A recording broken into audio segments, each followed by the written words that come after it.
Somewhere in the next 3 weeks, your rose is going to make a decision without asking you. It is going to decide whether to spend the rest of the season pushing out new growth, or whether to stop, turn inward, and start thickening the canes it already has. That decision gets made in August, and once it is made, you cannot unmake it. You can water all you want in September. You can feed it in October. The plant will not listen, because by then it has already chosen. Here is the part that catches almost everyone. Most gardeners treat August like a holding month. You water, you deadhead, you wait for the heat to break, and you tell yourself you will get serious again in the fall. But August is not a holding month. August is a hinge. What you do in these 31 days decides 3 separate things. Whether you get a real autumn flush of blooms, whether your canes go into winter hard and woody, or soft and green, and whether the plant wakes up next spring strong or half-starved. So today I am going to give you the August calendar. Not a list of tips, an actual calendar, split into 3 windows, with 1 job for each window, and a specific date to do it. By the end of this, you will know exactly what your rose needs, exactly when, and exactly which 2 well-meaning habits quietly cancel the whole thing out. Let's get into it. First, find your date. Before you touch a single cane, you need 1 number, and almost nobody bothers to look it up. That number is your average first frost date. Everything in August rose care is counted backwards from that date. Not from the calendar, not from what your neighbor is doing. From frost. If you are in a colder region and your first frost lands in mid-September, your entire August schedule shifts early and gets compressed.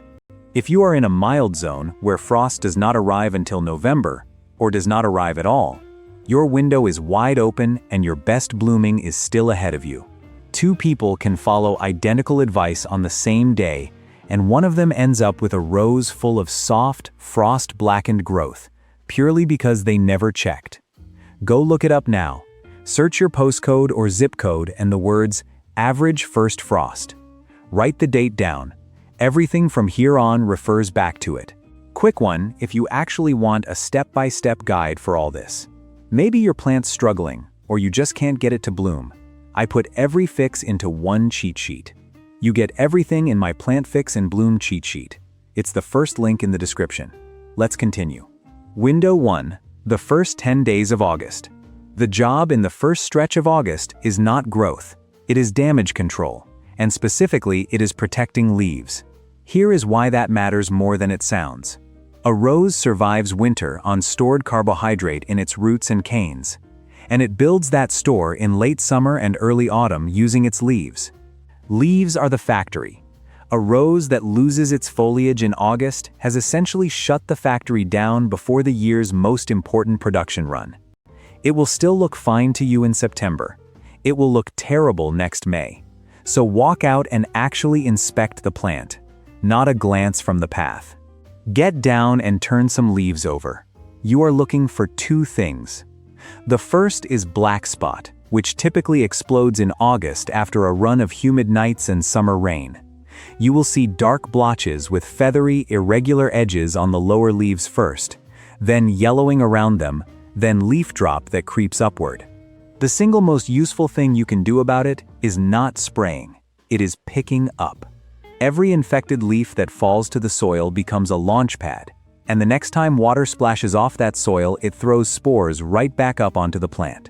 Clear the fallen leaves, strip the worst affected ones off the canes, and bin them rather than composting them. Then change how you water. At the base of the plant, in the morning, never over the top of the foliage at night. Leaves that stay wet for several hours are what the fungus needs to get in. Take that away, and you have removed the disease's main advantage without buying anything. The second thing you are looking for is spider mites. And this is the one that gets misdiagnosed constantly. In hot, dry August weather, mites multiply fast, and the damage looks exactly like drought stress. The leaves go dull, then take on a faint bronze or gray cast, then dry out from the edges. So people water more, then more again. Meanwhile, the actual cause is a population of mites the size of dust grains sitting on the undersides of the leaves. Turn a leaf over and look for fine, pale stippling, like someone touched it with a pin 100 times. And check the joints where leaf meets stem for very fine webbing. If that is what you have got, the fix is water, but delivered differently. A firm jet of water aimed upward at the undersides of the leaves, repeated 3 days running. Mites hate being knocked off, and they hate humidity. And whatever you do, do not reach for a broad insecticide, because it kills the predatory mites that were keeping the population in check, and you will end up with a far worse outbreak in 10 days. While you are there, top up your mulch to a depth of 2 or 3 inches, and pull it back an inch or 2 from the base, so the crown is not smothered. In an August heat wave, that mulch is doing something specific. It is keeping the root zone cool enough for the roots to keep working.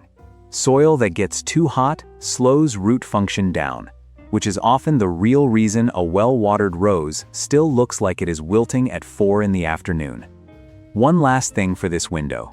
Your blooms are probably smaller than they were in June, with thinner petals and colors that look washed out or oddly darker at the edges. Some buds may be balling up and refusing to open at all. That is heat, not hunger. It is a normal, temporary response, and it is not a signal to feed.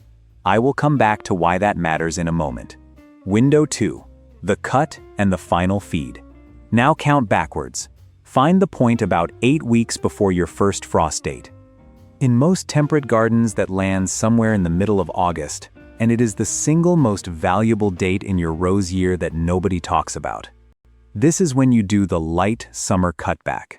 A repeat flowering rose takes roughly 6 to 8 weeks from a cut to a fully open bloom in late summer conditions. Which means a shaping cut made now does not just tidy the plant, it schedules the autumn flush. And the autumn flush, if you have never deliberately triggered one, is genuinely the best display roses give all year, because cooler nights let petals develop slowly, hold their pigment, and last far longer on the plant than anything you got in July. This is not a hard prune. You are not doing what you do in spring.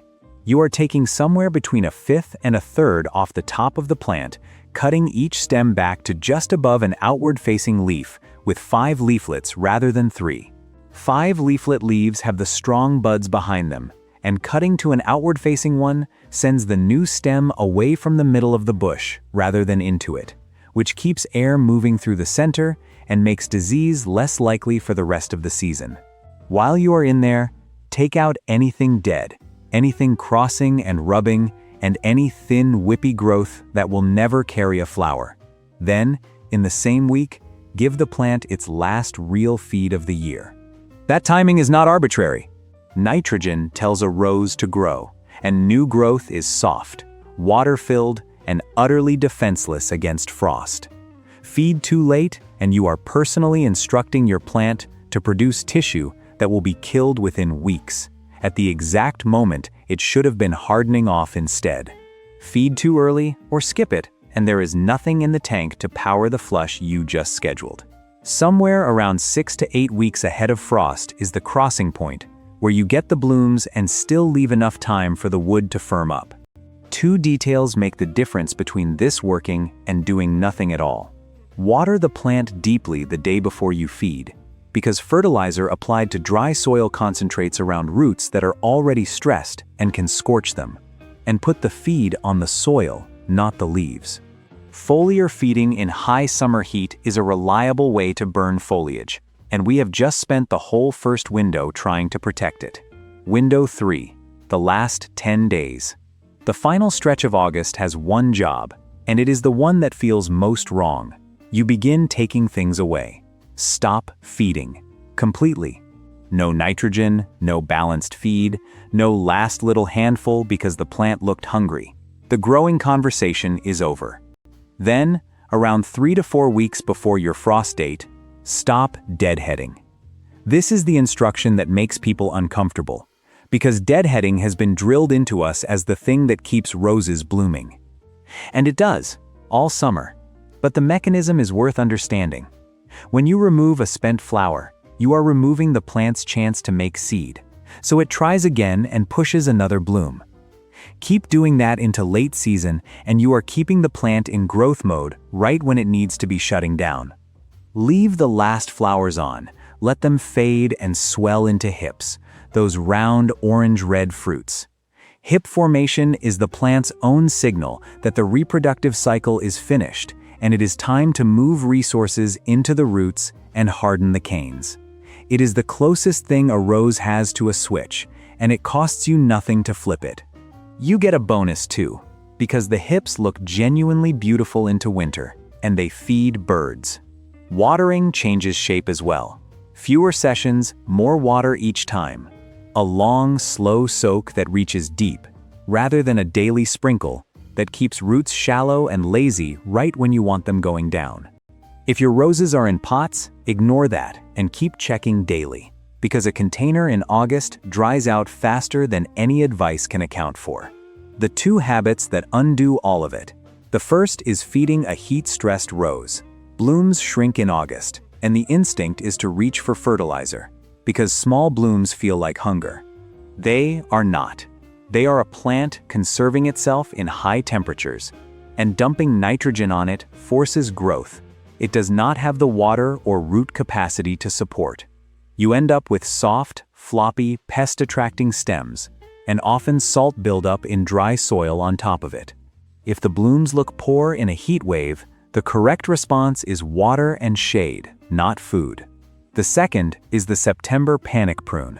Someone looks at their rose in early autumn, sees the size it has reached, and cuts it back hard. That triggers a wave of tender new growth at precisely the point in the year when the plant should be closing down, and that growth will be frost-killed, wasting energy the rose needed for winter. If it has got too big for its space, tie it in, stake it, or shorten just the longest whips to stop windrock. Save the real pruning for spring. Look up your first frost date. Count back 8 weeks and put the cutback and final feed on your calendar. Count back 3 weeks from frost and mark the day you stop deadheading. Then go outside and turn some leaves over. That is the entire August program, and it takes about 20 minutes of actual work spread across a month. If this changed how you are thinking about the next few weeks, subscribe, because in the next video, I am walking through exactly what to do with those canes as the temperature drops, and the mistakes made in September are even more expensive than the ones made in August. And tell me in the comments what your first frost date is and which zone you are gardening in. I read them, and I will tell you if your window is already closing. Revive it. Then make it bloom.